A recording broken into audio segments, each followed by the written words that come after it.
I admitted earlier that when I first became associated with the Maine Congress of Lake Associations, I really didn't know which way was up. We had, thanks to your keynote speaker in Belgrade, we had a $500,000 5-year National Science Foundation grant to study the adaptation and resilience of the Belgrade lakes. And through that was from Colby, that was Whitney King, wrote that grant.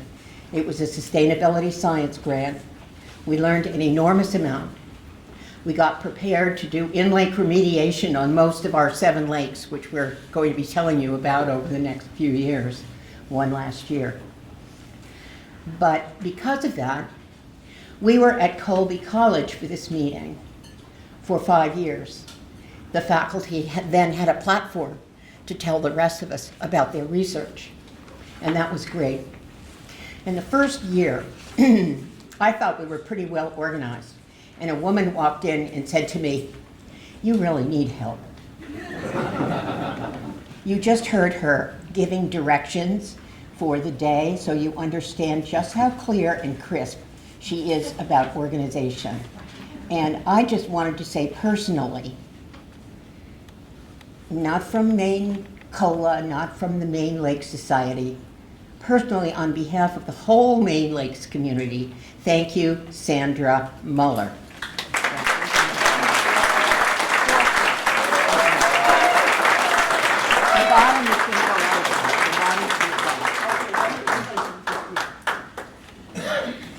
Thank you, Maggie.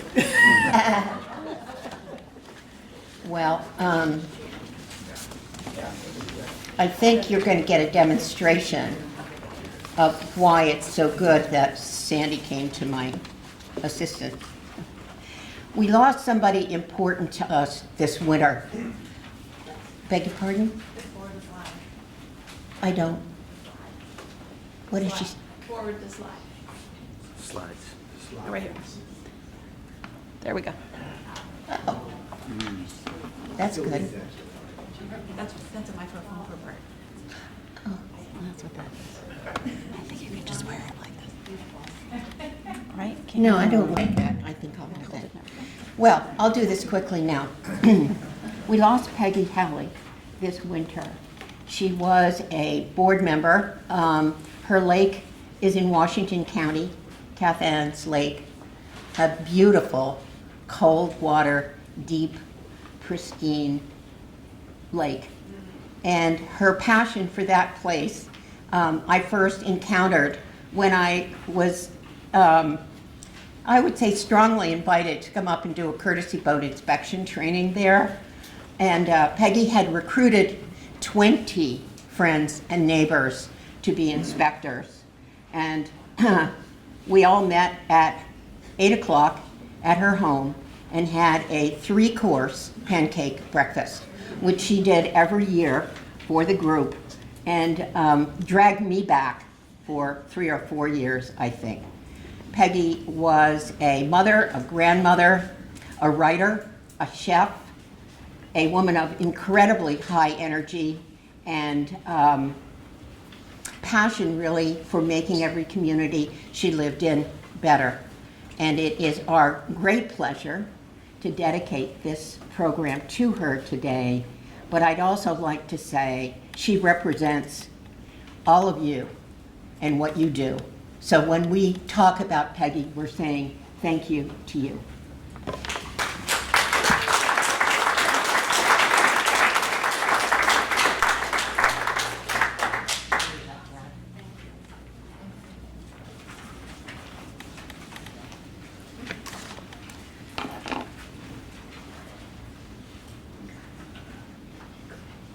Peggy was also, I think, the founding member of our Lake Lovers raffle. The woman was amazing with our raffle. She brought all of the, the decorations, and she made all those cans that are out there were coffee that her and her husband drank and saved for our raffle. She was a sweet lady, and thank you, Maggie. That was beautiful. So for those of you that weren't at our annual meeting this morning, I will introduce myself. My name is Jen Jesperson, and I'm the current president of the Maine Lakes Society. And I was given 5 minutes to give you an overview of the organization and where we're going. So it's going to be short, but it is my short welcome to you. So it is a really exciting time for Maine Lakes Society. Many of you have been members for many, many years and have seen our transition from Maine Congress of Lake Associations to the Maine Lakes Society. And I can't say we haven't had a few bumps along the road. And last year was a huge transition year for us.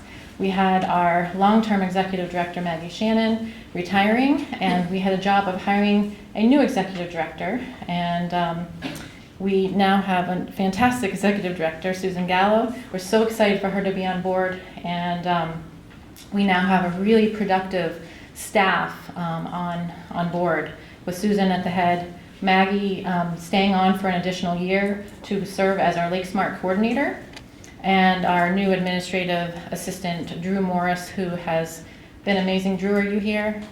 He's out in the registry. You might have met him at registration. He's just been instrumental in helping get the conference organized and get our newsletters out, and just really helping out through that transition.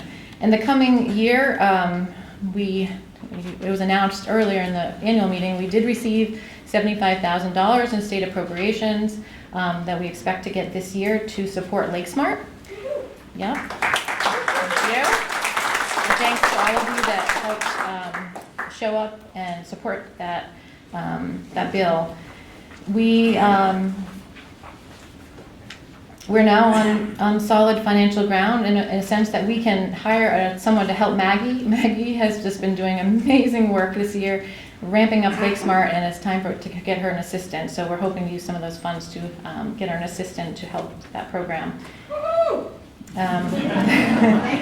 In 2020, so next year, as Maggie steps down, we will be hiring a new Lake Smart coordinator. So keep your eyes and ears out. If you have somebody that you think might be good, let us know. I will also mention that we, on top of having an amazing staff, we have a very active, dedicated, hardworking board of directors. All of our directors serve on at least one, or if not multiple, committees. And here's a list of all our committees. These, in parentheses, are the chair. So we have a chair for each committee. Sandy Muller is our conference chair. Steve Mogul, who's our first vice president, is communications chair. Dick Tinsman. Dick, are you in the room? No. Okay. Is development. So Dick's job is to implement our strategic plan, which was developed 2 years ago. So his job is to stay on top of all the other committees to make sure they're doing what they need to bring funds into the organization. Betsy Bass and Yvonne Davis, raise your hands. Yep. They are our education co-chairs.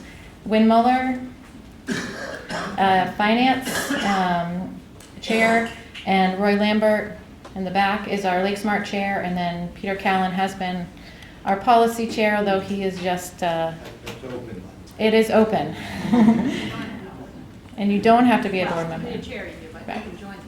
Okay, so Susan wants me to point out that you'll notice that Sandy is our conference chair. We accept any members that are interested in serving on any of these committees to be part of the committees. You don't have to be on the board as an officer or a director.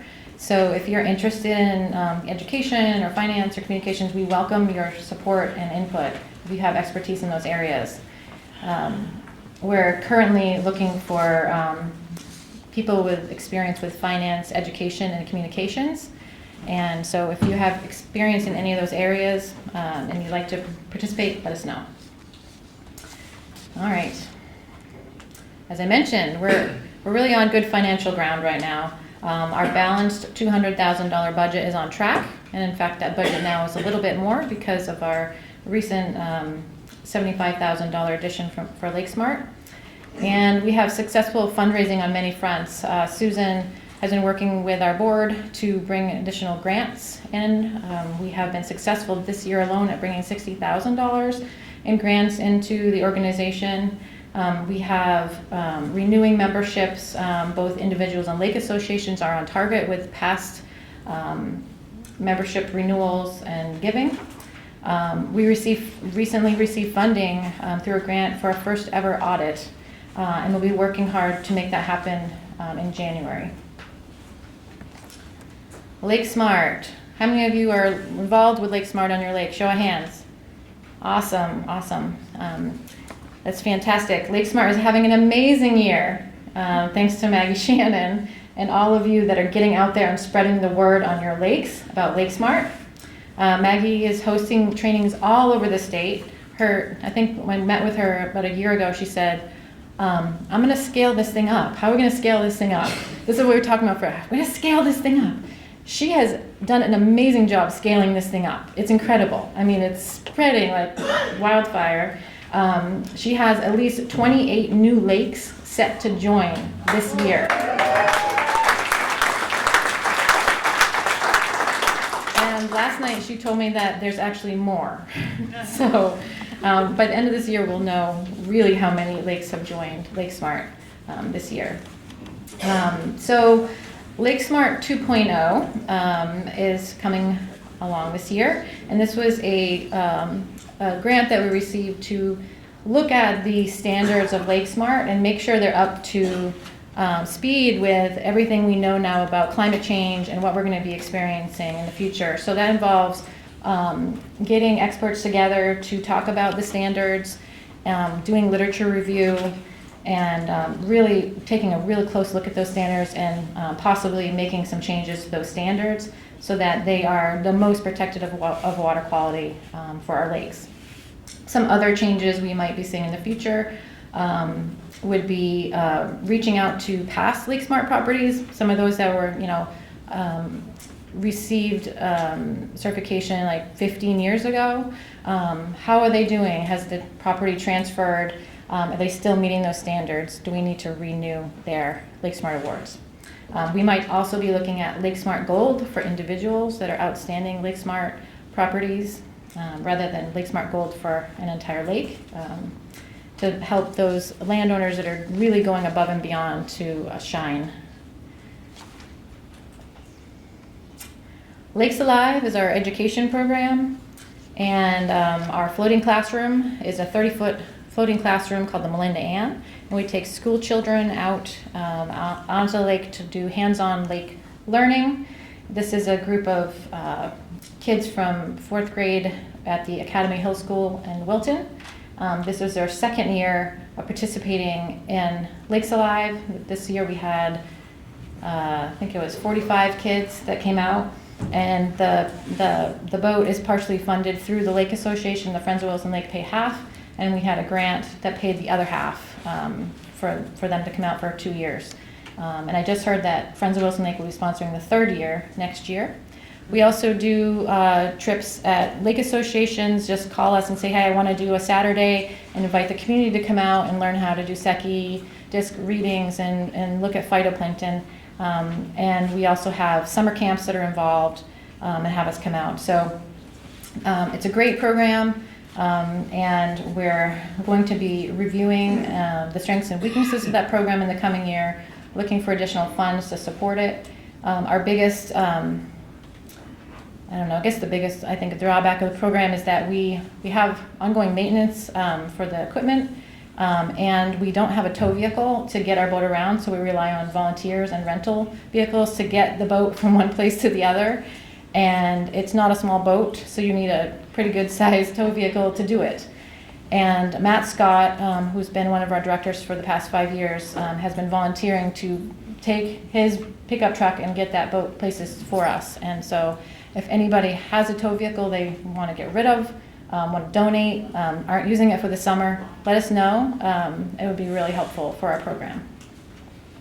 And Yvonne and Betsy, who are the chairs of the education committee, they're working on updating the curriculum, and we're also working on the sustainable funding plan for the program. So it's a great time for lakes in Augusta. Woohoo! There is a refreshing wind blowing through the Capitol. I think we all are just taking a big, deep sigh of relief with our new administration, who are fully on board with prioritizing and protecting our lakes. So with that, we have many policy successes just in the last few months, and largely as a result of the dedication and support that lake associations have put in by writing to their local legislators and senators, showing up at meetings and giving testimony. I mean, it's huge. I mean, you guys are really what drives these bills that we're putting forward. So continue to, do that work for our community, and we will definitely continue to work really hard to get these bills out for you guys to protect lakes. Susan's going to talk more about legislation in a little while, so I won't go into that. But we do plan to explore new initiatives and work with our many lake partners, LEA, Advocacy Watershed District, 30 Mile River Watershed Association, lake associations, and Lake Stewards of Maine, our really go-to Natural Resources Council of Maine, Audubon, really worked collaboratively on many bills of late, so it's great. Council of Lake Associations, this is our COLA. We wanted to bring COLA into our, when we renamed the organization. Our goal is to grow a network of lake associations even bigger. I think we have a final number about 80 member lake associations right now. We have potential to have about 150 lake associations involved. So we'd like to ramp that up and get more lake associations involved as part of our Council of Lake Associations, and to find out from you guys, what are your needs? What do you need from us? Where do you need help? Okay, so that's our mission with the council, is to tell us what you need so that we can help you, okay? And lastly, I just wanted to point out that next year is our 50th anniversary. So we are already starting to plan for this great 50th anniversary celebration. And if you have any ideas, I think we have an evaluation in the packet. Fill it out if you have an idea of where a venue that you'd like to see the conference at, or topic ideas you'd like to see at the 50th anniversary. This coming year, we are looking to do some branding for Maine Lakes Society to get all of our materials looking kind of all the same. So we've got a grant, I think the Onion Foundation, Sewell Foundation, and Maine Community Foundation have been supporting us to do some of this work. This includes improving our website so that the functionality is better to serve you. We want more information there that's easily accessible, that you can print out and give to your members, that's useful for your work that you're doing at your lake. We'd also like to recognize some lake heroes across the state at our 50th anniversary, so keep in mind, who are the heroes in your watersheds and around in your lake community. We want to know so we can celebrate you in the coming year. And that might be a monthly lake hero, weekly, if we have enough. And so keep that in mind over the next year. And otherwise, enjoy the rest of the conference. And at this time, I guess I turn it over for our plenary speaker, Maggie Shannon. And is her presentation here? Okay. So most of you probably know Maggie or were recruited by Maggie. I myself was recruited by Maggie a year after my daughter was born, about 11 years ago. And I was like, well, I just had a baby, and I'm working full time for a consulting firm. And she has a very good way of convincing people to do things. I don't know if you guys feel the same way, but I don't know what's flattery or exactly what is flattery. Okay. And then she says, don't worry, I'll just do it myself. Everything else I know. So for those of you that were recruited by Maggie to either do Lake Smart or be on our board, Maggie is an amazing person, and I don't think many of us would probably be not sitting in this room if it wasn't for Maggie.